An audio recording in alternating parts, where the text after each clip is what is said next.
Hello, welcome to the Engineering Rpod channel again. This video is to talk about some of the mods of our Rpod and how it's working out in a festival style boondocking situation. We're at a festival style event. It's a 2-week event. We've been here for about 1 week, and this is our first time taking our 2025 Rpod 171 into this type of an event. And I thought I would show you some of the mods we've made and some of the stock features and how they work.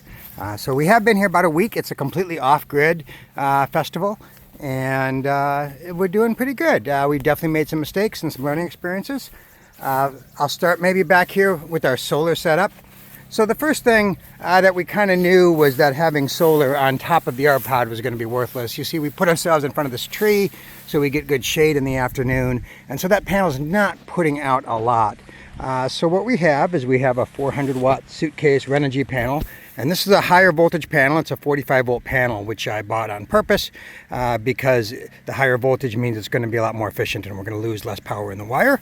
And then I have some old ancient panels here. I have a 160 watt that you can see is going bad pretty fast. It's about a year old, and an old 100 watt.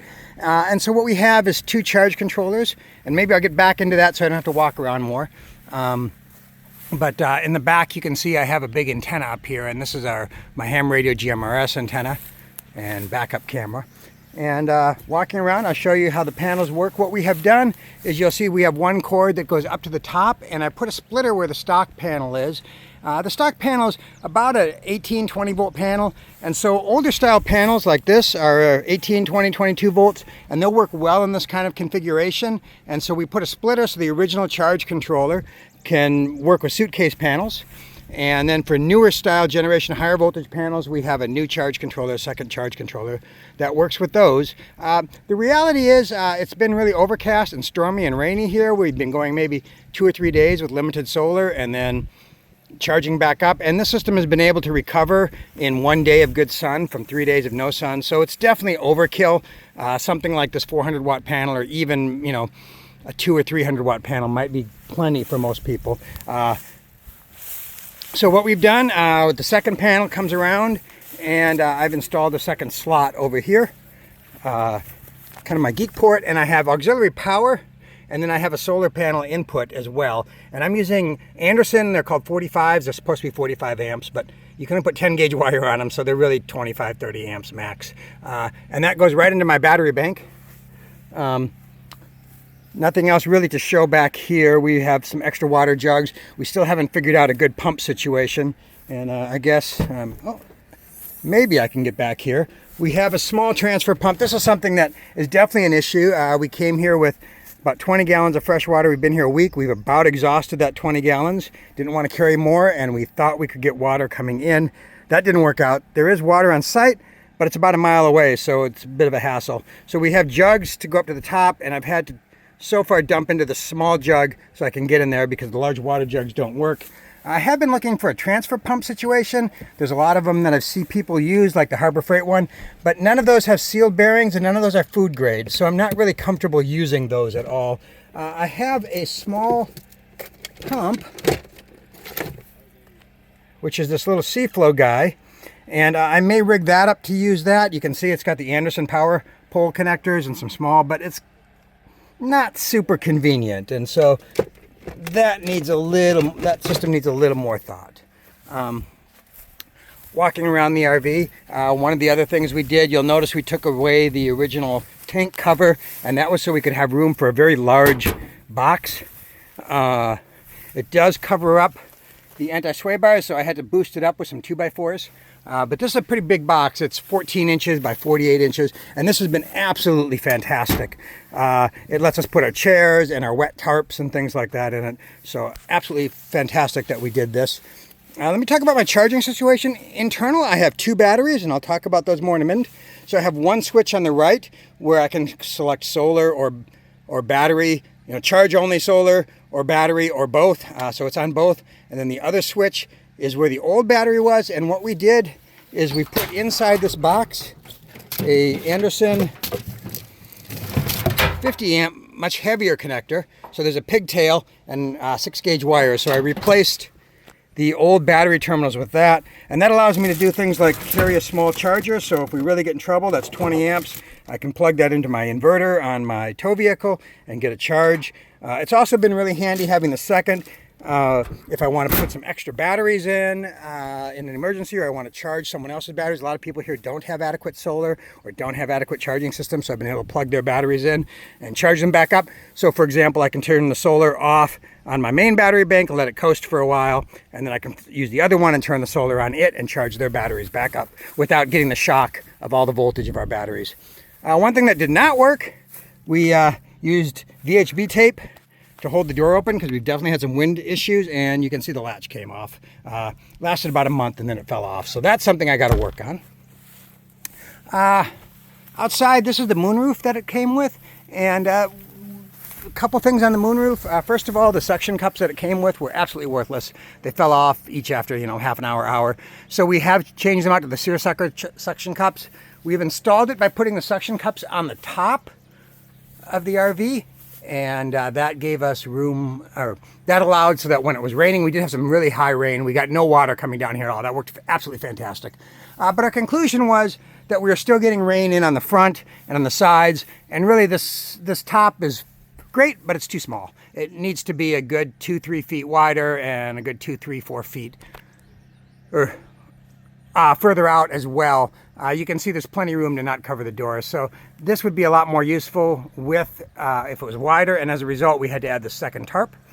Talk about our outdoor shower. So we did use the outdoor shower, and but to get it in a good spot, the line, I really am not a fan of this coiled hose. I might adapt it eventually, but it's a proprietary connector there, so you're kind of stuck with it. We did put an anti-siphon connector on the end right here, which you would get for a garden hose, and that way if there's anything back flushing back in, it's not going to get into our water system. And from there I found these, this is something I really love. I found these at a hardware store. Let me show you the brand. It's called Pocket Hose, and they expand. It's really lightweight, flexible hose. It's slinky and pulls, and it expands under pressure. So this one's a 25 footer. I bought it originally for the Blackwater tank, and then ended up buying a second one for Blackwater and the short one for the shower. And so we did make a little shower setup in here. Let's see if I can't zoom out a little bit to show better. There we go. And that just comes right up to the top to the shower. And this is our outdoor shower situation. Outdoors, we did add a second port. That's been very handy. And we have a USB charger here, so we can plug in lights or whatever. And then we have another Anderson connector so that I can all our devices that are 12 volts, I've adapted to Anderson connectors because it's just a lot more reliable than the SAE connectors or the XTC connectors or the cigarette lighter adapter connectors, all those things. And so we've adapted to that everywhere. That's pretty much the outside and what's going on. We'll take a quick look inside. And it's, I think it's about noon. Let's see here. So I mentioned that radio, and we have a little ham radio, or you can use a GMRS radio, and this is a great way with the antenna. If someone's out hiking in the woods with a good antenna here, you can reach them, and that's our antenna setup. And I've added charge ports everywhere, which has really been handy. A charge port over here, and a charge port over there, and a modern quick charge port over there, some in the back. I guess it's 11 o'clock. So updates here. So under the seats, I have two 280 amp hour batteries. They are separated. They have a wire between it that's probably 1 gauge smaller than it should be. I used double aught wire, but it was CCA wire, which isn't as good. But it balances pretty well. But you can watch on high current that the main battery over here charges, and then when it dies down, it charges the second battery, and vice versa. If this battery gets sucked by high current, this one kind of recharges. So there's some lost efficiency, but it's not too bad. And since they're both 280 amp hours, they can handle that just fine. The reality is we've never gotten, before we had 3 days of no sun with high usage, we never got below 85%. So clearly 560 amp hours of battery, it's nice, it's lightweight, it's probably twice as much battery as anybody's really ever going to need, unless you're running the inverter a lot. We do have a 3,000 watt inverter. The reality is, and that was one of the surprises, we have not turned it on yet. We really haven't needed it. We've done a good job adapting everything to 12 volts around here. Some general things around here I will show you. So we did update the stock charge controller to this one. Not a fan of this controller, mostly because the firmware is extremely buggy, but it does work. And then the other controller is closer to the battery, which is a better place, so it's more accurate. So the other controller is down there with the inverter and the battery. I'm not going to pull it apart. This is our inverter control panel, and this is our battery shunt. So you can see here we are 11 o'clock.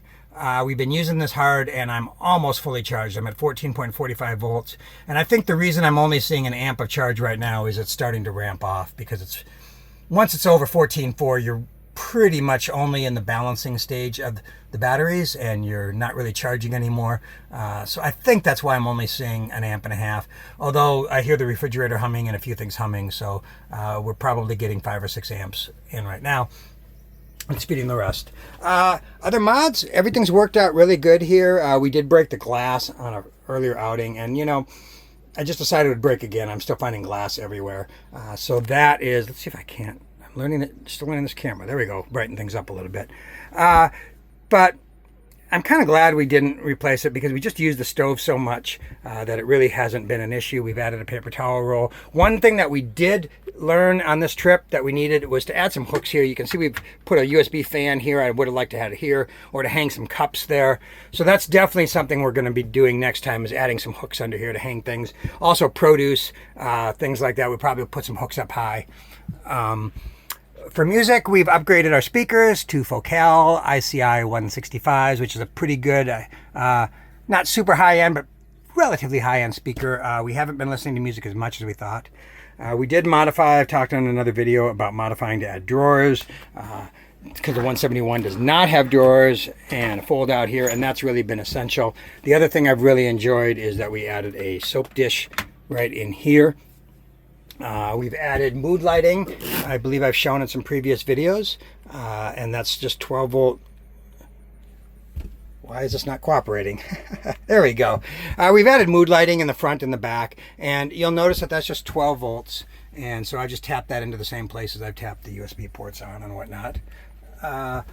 Not much else. Let's see here. We did add a multi-zone thermometer, and that's great for seeing what's outdoors, what's indoors, and we've put an extra one in the refrigerator here as well, so we can monitor the refrigerator and the freezer.